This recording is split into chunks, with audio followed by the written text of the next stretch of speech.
Hello. This is Concrete Path. Here we have the lecture for your soil structure. Okay. So I would say what is the relation of your water with the soil? So that we call it as soil water relation. Soil water relation. Soil water relation. What is the relation we have between these two? Let's say that we are adding. Let's say that we are talking about clay. Let's say that we are talking about clay. So clay is actually that water plus soil, fine grained soil, fine grained soil. Let's say that this is some soil. So because of that, I would say you added some water, so there's a particular plasticity of that soil. So let's say you we know your water is actually a dipolar molecule. Dipolar molecule. Your your CG of your CG of what you call as positive and negative charges do not coincide. So CG of positive and negative charges do not coincide. So then we say that we can treat it as a bar magnet. So this we can treat it as a bar magnet. Treat this water molecule as a bar magnet. Okay.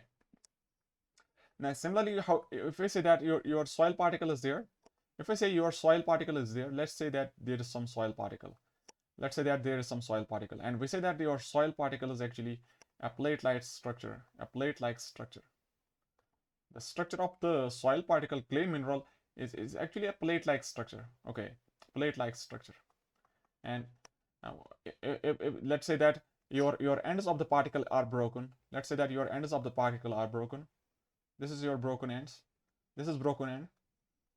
Okay. Let's say this is your particle. Okay. This is your particle. Clay particle. Soil particle. And we say that your surface is acquiring negative charge. Surface acquires negative charge. Surface acquires negative charge, and your broken ends acquire positive charge. Your broken ends acquire positive charge. If I try to make a 2D of that, I would say this is your clay mineral. This is your clay particle, and you're having this positive charge on the ends and negative charge on the surface. Negative charge on the surface. Negative charge on the surface. This is your that soil particle. Soil particle. Now, because we are having that clay, it's having soil particles and it's having water. Now, what would happen if there's a bar magnet and there's some soil particle accumulating some charges? What's going to happen? I would say there would be attraction. Electrostatic forces of attraction would be there. Let's say that this was your what you call as clay particle. It was having some negative charges on the surface. It was having some negative charge on the surface, and now your water molecules are coming. Your water molecules are now coming here. Let's say these are your water molecules now coming. Water molecules are coming here, and from the other side also these would be coming. Let's say these are also coming from the other side. I would say they will align themselves according to such that there would be net attraction. Let's say this is your positive end of that magnet, positive end of that water molecule, and from the bottom side also positive side of that oriented to the negative side of that clay mineral. Okay, so I would say that a thin layer of a film of that water has been developed.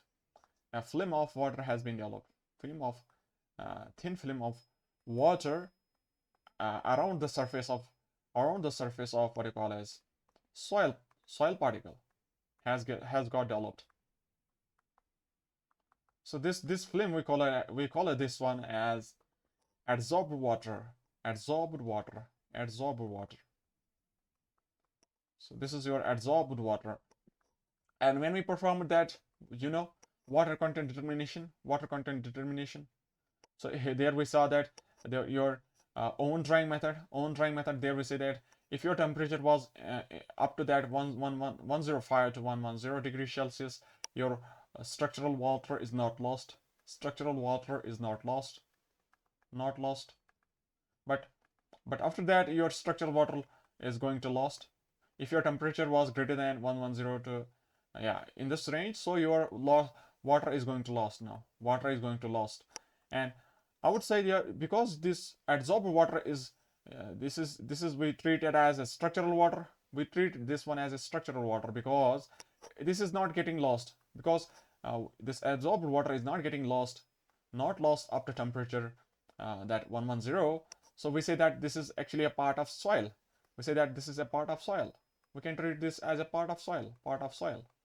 We treat this adsorbed water as a part of soil because there we have that strongest that electrostatic forces of attraction in this film, such that this water is not going to last at this temperature also. So I would say that this is your structural water actually. This is a part of structure of that soil structure. Now so we also call this one as a rigid layer. Okay, this one is your rigid layer because there is because there is because there is much strongest that electrostatic attraction. And this water actually we can see from the diagram, also we can see from the diagram, this thin layer of film is actually highly oriented water. This is highly oriented water. Highly oriented water is there in this what you call as adsorbed water. So now if the water is also having some salts because of those, if the water is also having some cations because of some salts, let's say that there are some cations in the water, some cations are there in the water because of some salts. Let's say there are some salts also, and from that there is a little bit of more attraction. Let's that one more layer is getting formed above that layer, above that adsorbed layer, and that we call that as diffuser layer. That we call as a diffuser layer. Let's say this is some general layer that we can call it as diffuser layer. Diffuser layer because of those cations attraction in the soil, because of cations attraction in the soil. Cations attraction in the cations, they are going to have some that kind of those forces, attraction forces with the other particles in the soil, with the soil in the soil. So because of that, there's one more layer, diffuser layer. But your strongest layer is the actually rigid layer, first one, adsorbed water. So we say that this is what we call it as, this we call it as double diffuser layer. Double diffuser layer. That is the sum of diffuser layer plus that rigid layer. Diffuser layer plus rigid layer. Okay. So that was a little bit of talk about what you call as water and soil attraction, soil and water attraction. Let's go for the soil structure now. Let's talk about the soil structure now. Let's say that what is the soil structure? Soil structure. So soil structure means that what is the arrangement of soil solids in the soil mass? Arrangement, or we can write geometrical arrangement of solids in mass, in the soil mass. Soil mass. Soil mass. Okay. If we talk about what is the soil structure for your coarse grain soils, I would say that it depends on the particle size distribution. It depends on the particle size distribution, and it's also affected by what we call as gravity. It's also affected by gravity forces. Gravity forces. Now, if I talk about fine grain soils, what is the structure of that? How is the structure of that fine grain structure soils going to be? I would say that that is dependent on one is your surface forces, because we saw earlier that clay and water relation, soil and water relation, that there was some surface forces. So surface forces are dominant here in the fine grain soils.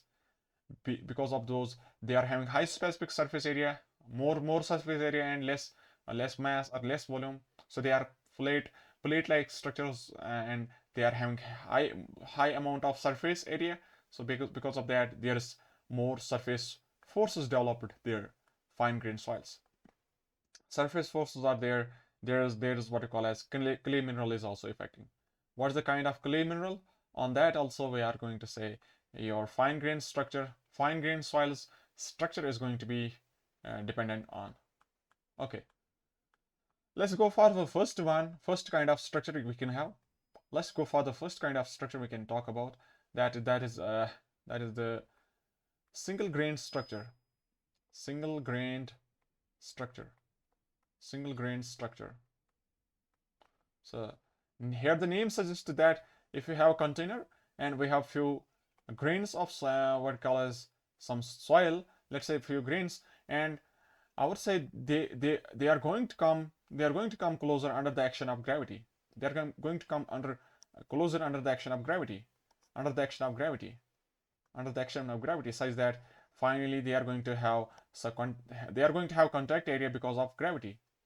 They are not overlapping. They are not overlapping. I would say they are just touching. Okay, they are just touching. Okay, so the arrangement here is, we will say this is your single grain structure, and here we have effect of gravity. So particles are coming closer under the action of gravity. Particles come closer or contact under the action of gravity, under the action of gravity. Okay, so that is the single grain structure. There is no cohesion, so there is no cohesion between the particles, and I would say that this is observed in cohesionless soils. That means C is 0, cohesion is 0. So these soils, they are going to have single grain structure. And you might have seen that that if we have few, if you take a jar of sand, coarse sand, let's say this is coarse sand, it occupies a volume of V naught, initial volume of V naught, initially. Okay, now you are going to vibrate that jar. Let's vibrate the jar. On the vibration, what's going to happen? Your particles are now going to come closer. And finally they are going to settle such that final volume is less than initial volume. So there is I would say there is settlement. We call it as settlement. So that means they are going to come closer, and structure would be now in densest condition. Now the structure soil mass would be in the densest condition. So on the vibration, they are going their volume is now going to change. So I would write there is effect of vibration. Because of vibration, there is going to change, the volume is now going to change. Volume changes. So there is effect of vibration in these soils. Let's go for the second kind of structure we can have. Let's talk about the flocculated structure. Second kind of structure, soil structure, flocculated. Is that flocculated? No. That's we can call it as, this is the third one actually, flocculated. Let's go for the honeycomb structure.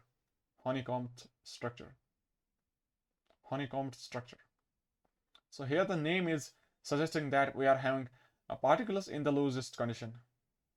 Honeycomb structure, so particles would be in the loosest condition. So the soil mass would be in a loosest condition. And this is actually observed in fine sands. If the sand is very, very fine, and if the soil is also silty and fine, and that what you call as those silts and fine sands. So what is happening here? What is the force that's dominant here? What is the force that's dominant? I would say a little bit of cohesion is there, and the cohesion is there, and less effect of that means cohesion plays a role here, but the what you call as gravity forces does not play that much amount of role. So here we have the role of cohesion. Cohesion plays an important role in that honeycomb structure. And I would say these soils don't have plasticity also. So plasticity character is not there. There's no effect of plasticity. No. So but cohesion plays here a role such that your structure becomes honeycombed structure. Okay. And they are also going to have a little bit of effect because of vibration. Vibration affects a little bit. Okay. Vibration is there. There is effect of vibration also. Let's go for this third one. That's important for us, that we call as flocculated structure. Third one, flocculated structure.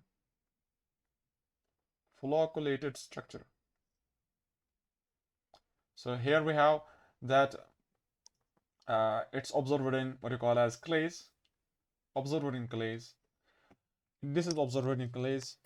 Now if there is clay, I would say we have talked about clay water relation. If there is clay, let's say that this was clay. Let's say this is a clay particle, and we saw that we saw that now if there is one more particle, so actually the structure, what is the structure meaning? Structure means how the particles are in contact, how the particles are oriented, particle orientations, how the particles are going to come closer and have a structure. Because now there will be some sort of attraction or some sort of those forces such that a structure kind of thing gets developed. I would say for the clays, because this is fine grained soil, so for that you should have surface forces as dominant kind of thing that's going to affect the structure. Surface forces are there. So surface forces are there. That means if one more particle is there, it's also having that negative, negative, negative, negative, negative. So I would say for the bond, for better attraction between the particles, how they are going to come closer, what is the possibility that they are going to come closer in the flocculated structure? What is the possibility that this is going to come closer? So based on this one, I would say that they are going to repel. If I try to place one over the other, they are going to repel one each and one another. Okay, they are going to repel one another. Okay. Now, but we saw that there was some little bit of positive charge or near the edges. We saw that there was a little bit of positive charge near the ends. So based on that, I can say there's possibility that one of the particle would be in this fashion. One of the particle would be in this fashion. Okay, and one more particle would be such that its positive charge is going to come closer to the surface. So some sort of particle orientation would be in this way. Can we say that? And one more particle is now going to come such that that's touching that clay, such that the diagram is somewhat in this fashion. And similarly, here we can have that one more clay particle, because we should have we should show the diagram actually in the 3-dimensional. So let's say one more is coming out of the plane in this way, such that it touches here, and similarly one more is coming in this way. So the different possibilities are there. Now if I make some sort of line diagram, so the structure would be in this way, we can say. So different possibilities are there. So in this way we can say this is your flocculated structure. These are your clay particles. So these are your clay particles trying to come closer, trying to have a interaction between the particles. So this is clay particles interaction. So this is actually because of they want to have a better positive, they want to have attraction such that they are going to now form a structure such that that positive side is overlapping, coming closer to the negative side. We can say that positive coming to the negative, positive coming to the negative, positive coming to the negative. So this is the way the structure is getting formed in the clays, because of their surface force is dominant here. Flocculated structure. Now we can see that if this is your soil mass, now if this is your soil mass, you can see that void ratio is very much. That void ratio is very much. That means more volume of voids are there. So now from this one we can have few conclusions. So these are the characters of that flocculated structure. Soils. Your void ratio is more. Can we say that your void ratio is more? Now, what you can think about permeability. Permeability means that if water is trying to come, so water can have many paths. Water can come in different ways. So permeability would be more. So movement of water, that's permeability. How the water is flowing through those pores. So permeability, that we write as K. That's permeability. That's also going to be more permeability. Okay. Permeability is there. What about strength? Can you tell me what about strength? What about strength of those shear strength we can write? What about shear strength of the soil? If the shear strength would be more or less, so I would say because there's some sort of interlocking mechanism. So some sort of interlocking is there. So I would write shear strength would be more. Shear strength would be more because of that interlocking mechanism. And I would say compressibility is also more. Compressibility would also be less. What you call as compressibility, that is the change in volume. Because there is more interlocking, there is less possibility that they are going to get that settle, that we call as settlement, delta, settlement, change in volume. That would be less. This would be less. This would be less. Settlement would be less. So compressibility is less, shear strength is more, and void ratio is more, permeability is more. If there is any other thing, water content can be also more. Water content is also more. Water content is also more for these kind of soils. Okay. Okay. So this is actually all about what you call as flocculated structure, and this kind of arrangement of those clay particles. We forgot that this we call it as actually you can see this we can call that as head to face orientation, head to face orientation, head to face orientation, head to face orientation.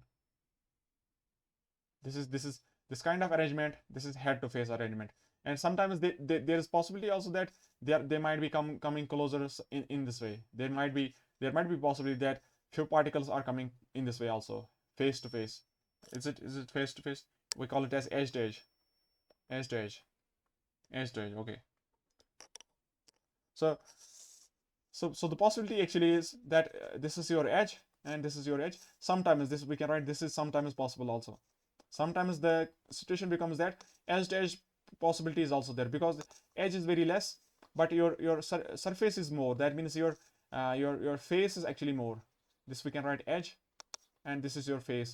Face is actually the top surface. That is the main bigger surface. This is the face, and this is the edge.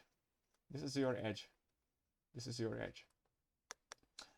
So here the main kind of that configuration of those particles is in this way, that we write your that structures are those particles are coming in this fashion, that one of the particles one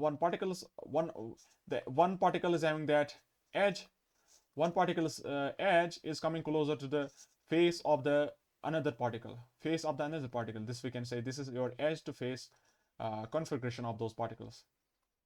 Okay, for the flocculated structure. Okay, so that was all about what you call as that was all about flocculated structure. Let's go for your dispersed structure. Let's talk about the fourth one, that's dispersed structure. Dispersed structure. Dispersed structure. Dispersed structure. Now, for this case, flocculated structure, this was your general structure of those clay particles.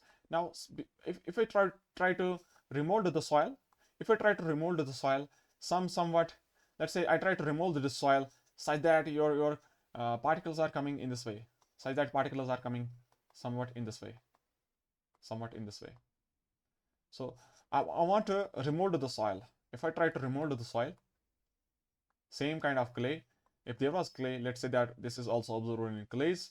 This is also observed in clays, but we should write here remolded clays. So once I remolded the clay particles, they are now coming closer in this way.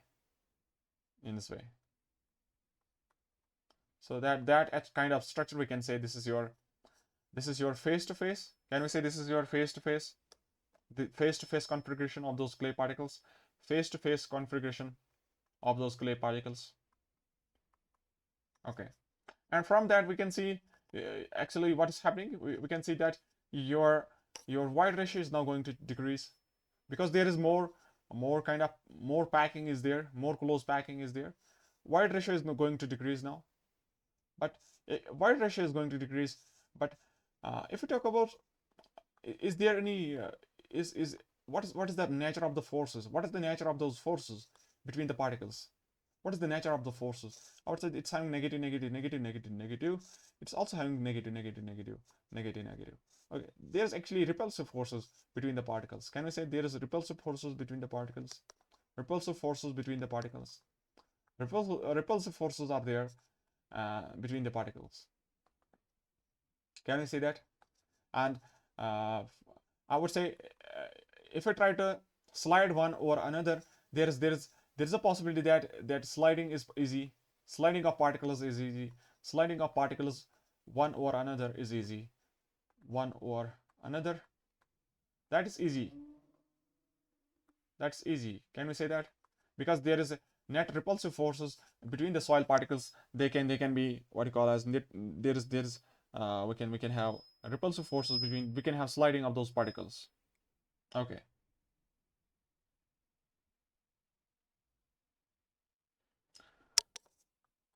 So I would say your strength would be less. Your shear strength would be less as compared to the initial case of that structure. If the structure was flocculated structure, there was a better interlocking between the particles. Here we have structure that a strength that is less. So I would say your strength of the soil is less. Strength of soil is less because one thing is there. One is we have remolded the soil. Once we have remolded the soil, and there is one more thing, that there is net repulsive forces, and there is sliding of those particles one over another.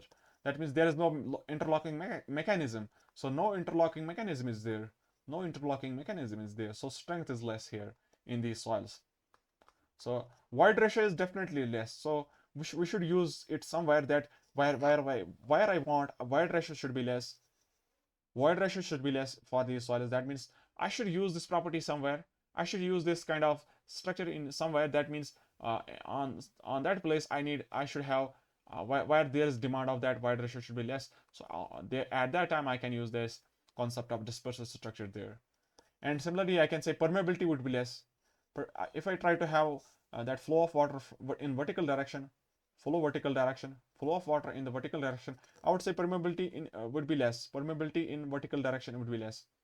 Permeability in vertical direction is less, but about the horizontal, I would say horizontal direction would be more as compared to the vertical direction. So permeability in the horizontal would be more, but in the vertical it would be less. So we can say this is anisotropic permeability. So your structure becomes anisotropic. Permeability is different in different directions. So permeability is different. K varies with direction. K varies with direction. Permeability varies with direction. Okay. So that was about what you call a dispersive structure. So in these structure there's net repulsive forces. I would say repulsive forces are there, and this structure is formed because there's remolding of that soil. Remolding of that soil. So this can be either we can say because of some remolding mechanism, or because of some forces also. If I try to apply static forces, if I try to apply stresses on the soil, it can change its orientation to this structure. That's we call it as dispersive structure. And let's say that example for this one that we can take. Example for this one we can take about that's lacustrine clay. Example for this one is your lacustrine clay. And for the flocculated we can take, for the flocculated structure we can take example of, for the flocculated you can take example of marine clay. You can take example of marine clay. Okay, let's go for your two more kind of structures. One is your coarse grain soil, coarse grain skeleton, and one more is there. That's we can call it that as clay matrix structure. Clay matrix structure. So here the difference is actually, first one talks about that we are having coarse grain skeleton. We are having coarse grain skeleton. Let's say that we are having those coarse grain particles in a particular volume. Let's say that this is your coarse grain particles, and little bit of clay is there. Little bit of clay is also there. Little bit of fine grained soil is also there. So this we can say this is your a little bit of clay. Clay is less, but your coarse grains are more. Bulky particles are more. Clay is less. And similarly, if there is clay matrix, same way we can say that if there is clay matrix, we are having more amount of clay, and we are having more amount of clay, and few number of what you call as those coarse particles. Few number of coarse particles, and we say that your coarse particles are floating. Your coarse particles are floating in the soil. Coarse particles float. They are actually floating in the soil. We can write clay. So that's your clay matrix structure, and one more was your coarse grain skeleton. That's all about that soil structure and the interaction of that soil with that water. So that's your topic all about. Thank you.